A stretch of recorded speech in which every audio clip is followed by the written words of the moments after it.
Saris December 21 Samantha గారిచే గొప్ప ప్రారంభం. ప్రతి 10,000 రూపాయల కొనుగోలుపై ఒక గోల్డ్ కాయిన్ ఉచితం.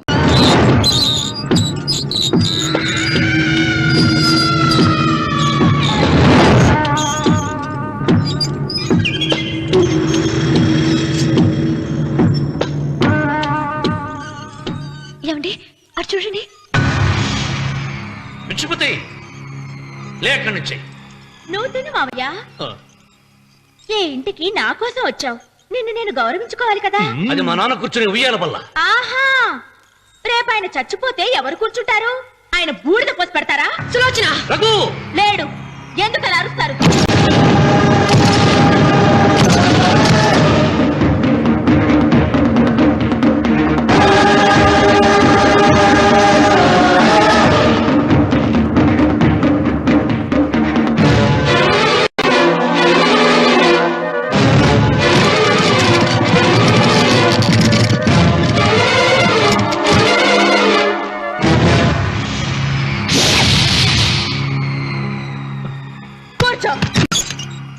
నువ్వు ఈ ఉయ్యాల బల్ల మించి లేచావంటే నన్ను చంపుకు తిన్నట్టే. అన్వర్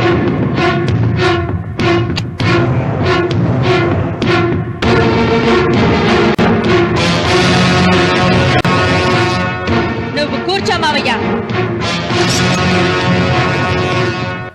సులోచన, బుద్ధి లేకుండా ప్రవర్తించకు. వేప చెట్టుకు పాలు పోసి పెంచినా అది చేదుగానే ఉంటుంది, కానీ తీయగా మారదని ఆయన ఎన్నిసార్లు చెప్పినా ఆయన మాట వినకుండా నీ అడుగులకు మడుగులెత్తాను. ఆయన ఎవరనుకుంటున్నావు? ఈ ఇంటికి పెద్ద. దేనిలో పెద్దండి? హత్యలు చేయడంలోనా? పక్క వాళ్ళ పొలాలు ఆక్రమించుకోవడంలోనా? వీధిలోకి వెళ్లి పసిబిడ్డని అడిగినా చెప్తాడు ఆయన ఎంతటి నీచుడో హంతకుడోనని.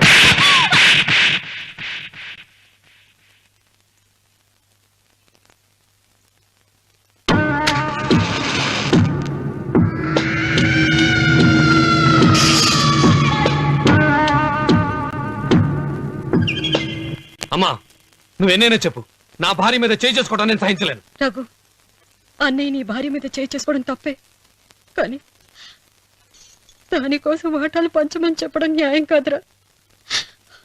నాన్న అన్నయ్యని కూడా తన వాటా తీసుకుని వెళ్ళిపోమంటున్నారు. కావాలంటే నేను నీ భార్య కాళ్ళు పట్టుకుని క్షమాపణ చెప్తాను రా. అమ్మమ్మమ్మమ్మమ్మమ్మమ్మమ్మమ్మ, నేను 100 సార్లు మీ కాళ్ళు పట్టుకుంటాను. మా బతికేదో మమ్మల్ని బతకనివ్వండి. ఏంటి నించున్నారు? రండి, అక్కడ ఎదురు చూస్తున్నారు.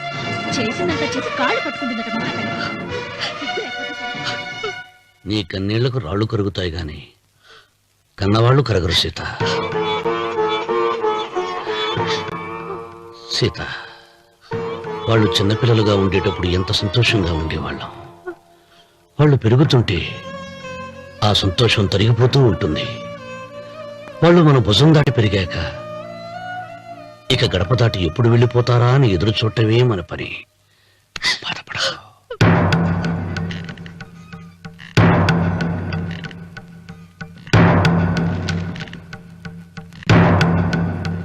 ఇదేంటి లాయర్ గారు, ఆస్తి మాత్రమే 3 వాటాలుగా రాశారేంటి? అమ్మ నగలో నాకు వాటా ఉందిగా.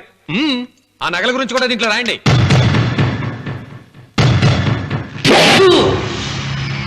అది మీ తాత పిత్రార్జితం కాదు, నా స్వార్జితం కాదు. నా భార్య స్త్రీధనం. అందులో వాటా ఎవరికి రాదు, లేదు. ఓహో, అమ్మ గదిలోకి వచ్చేడిస్తే నా మీద ప్రేమ అనుకున్నాను. నగలివ్వాలని ఏడుపా. ఈ ఏడుపేదో నన్ను కనక ముందు ఏడవాలి.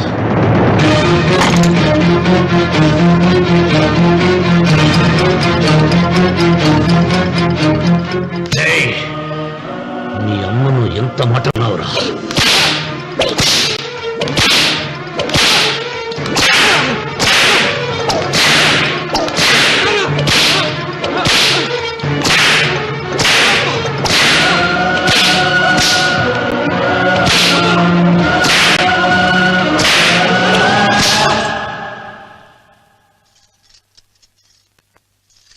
మీరేం పెద్ద మనిషండి?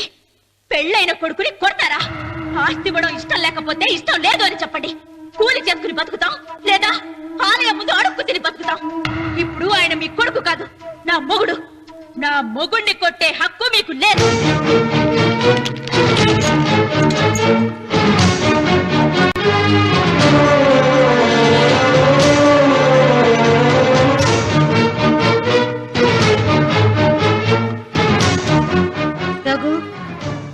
నీకు కావాల్సింది ఈ నగలేగా తీసుకొచ్చాను.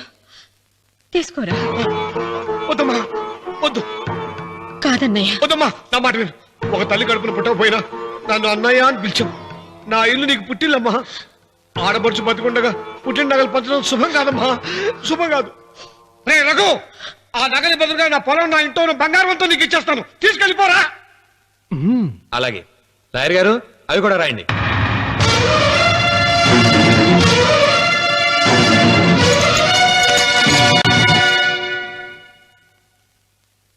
నాన్న, నాకు ఆస్తక్కర్లేదు.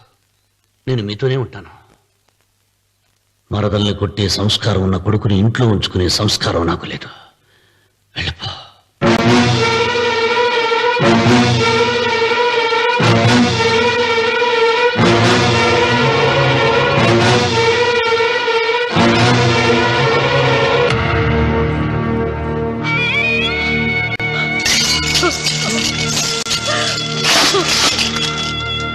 సీతమ్మ, అమ్మ సీతమ్మ, సీతమ్మ. ఒరే రావుడు, నాకేదో భయంగా ఉందిరా. ఆ దేవుడి శాపం తగిలింది. లేకపోతే నీ కుటుంబం ఇలా ముక్కైపోవటం ఏంటి? నా మాట విను, వెళ్ళు. ఆ శివలింగాన్ని తిరిగి తీసుకొచ్చి యథాస్థానంలో ప్రతిష్ఠించరా.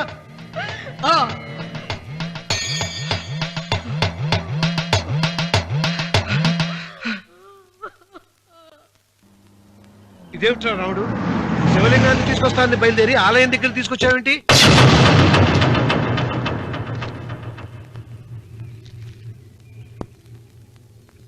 ఎలారా ఈ ఆలయాన్ని పడగొట్టాలి? ఎప్పుడురా సంబశివరావు పొలం నా సొంతం అవుతుంది? వెంకన్న,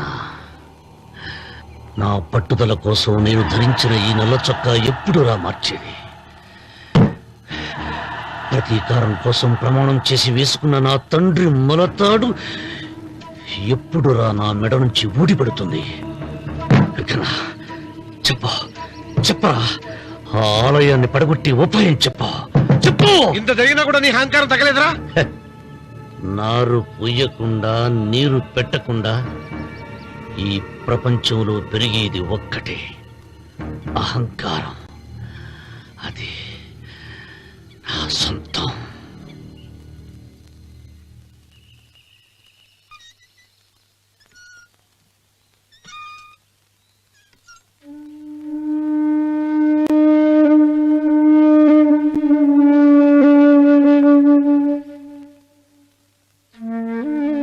పిల్లలు వెళ్ళిపోయారు, కోడళ్ళు వెళ్ళిపోయారు. వచ్చే రాఖీ పండుగ నాటికి ఇది కట్టడానికి నేను కూడా ఉండకుండా వెళ్ళిపోతానేమో. చిచ్చా, అవే మాటలమ్మా. నువ్వు నిండు 100 ఏళ్ళు బతకాలమ్మా. 15 రోజులు కూడా పిల్లలు లేకుండా బతకలేకపోతున్నదని 100 ఏళ్ళు ఇలా బ్రతకలన్నయ్య.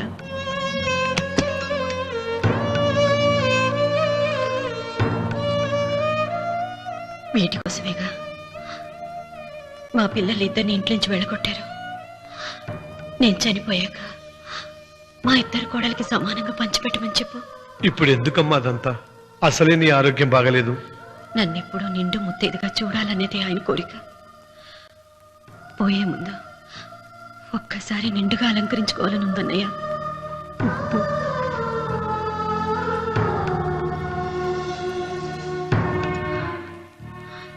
ఈ అన్నయ్య లేకపోతే నా ఈ కోరిక తీరేది కాదు. నీ చేతులతో అలంకరించన్నయ్య.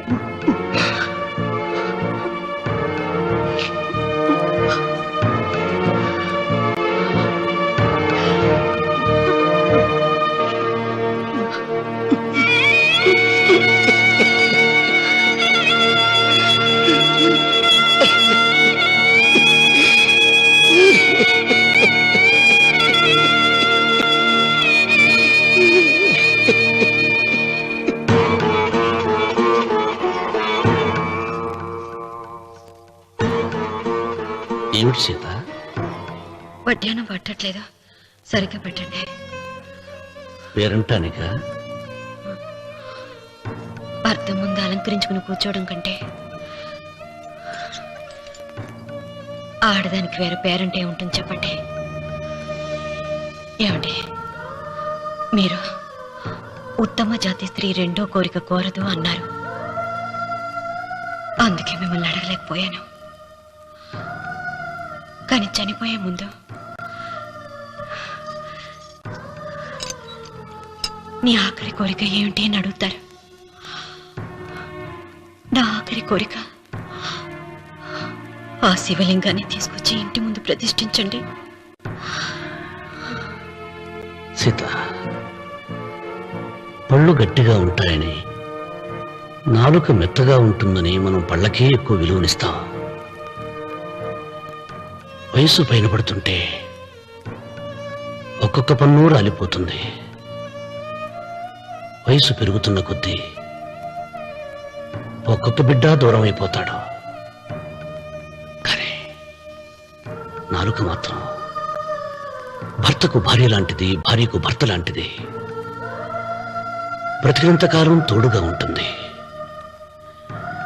బిడ్డలు దూరం అయిపోయారని ఏదోదో మాట్లాడుతున్నా. సీత,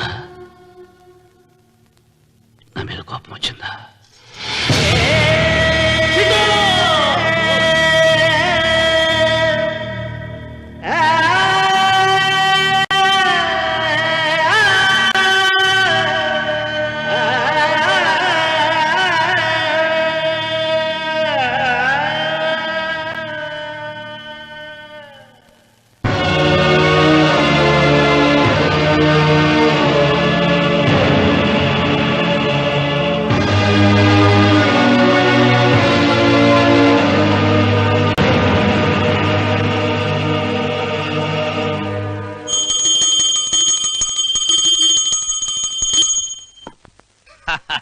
అక్కడ రామన్న చౌదరి చచ్చిన పేళానికి దీపం వెలిగించాడు.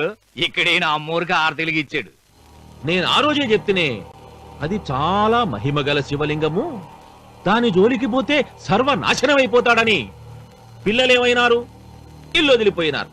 పెండ్లాము లోకం ఏడ్చిపాయ. ఇక రామన్న చౌదరితో పాటు ఆయన వంశం కూడా గబ్బు లేచిపోతా. ఒకవేళ భయపడి ఆ శివలింగం మళ్ళీ యథాస్థానంలో పెడతాడేమో. పెట్టడు. పెట్టాలని ప్రయత్నిస్తే ఎట్లా ఆపాలనో మనం చూసుకుందాం.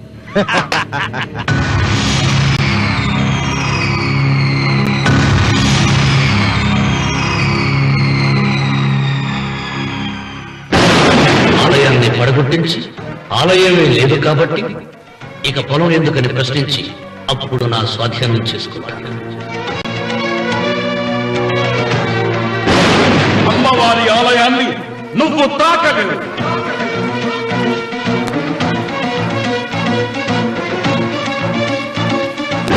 ఆ ఆలయాన్ని పడగొట్టలేదండి.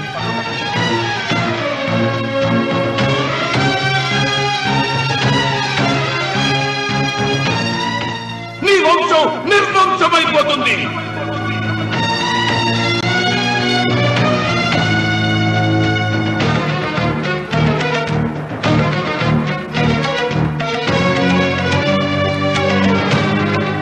ఆ శివలింగాన్ని తీసుకొచ్చి ఇంటి ముందు ప్రతిష్ఠించండి.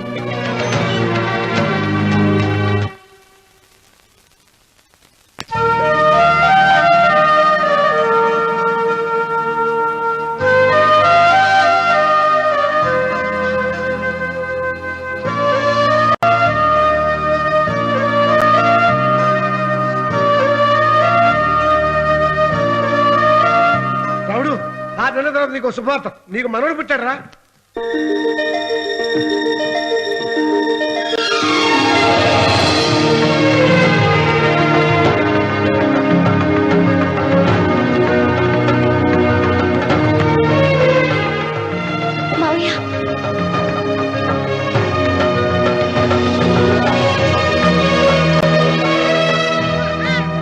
నా వంశం నిర్వంశం అయిపోతుందని జటాధారి శపించిన ఎదిరించి నా ఇంట పుట్టిన మొదటి వంశాంకురం.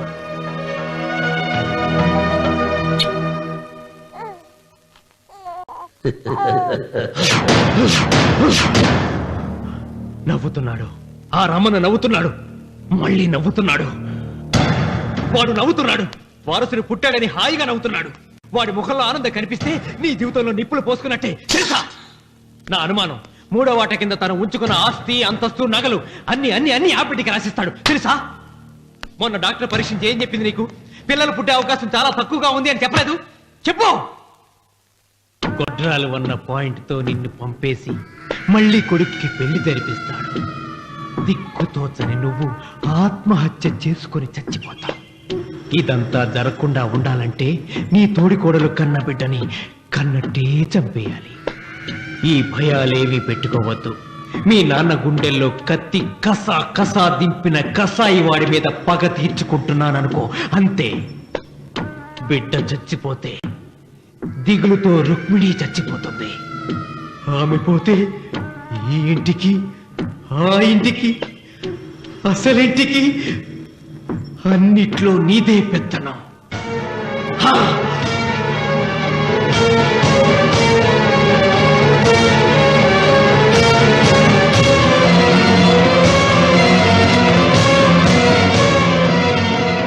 నాకు చిన్న సాయం చేయాలి, చేస్తావా? ఏంటమ్మా? బిడ్డకి పాలల్లో విషం కలపాలి. అయ్యో, నేను అర్థాన్ని కాదమ్మా.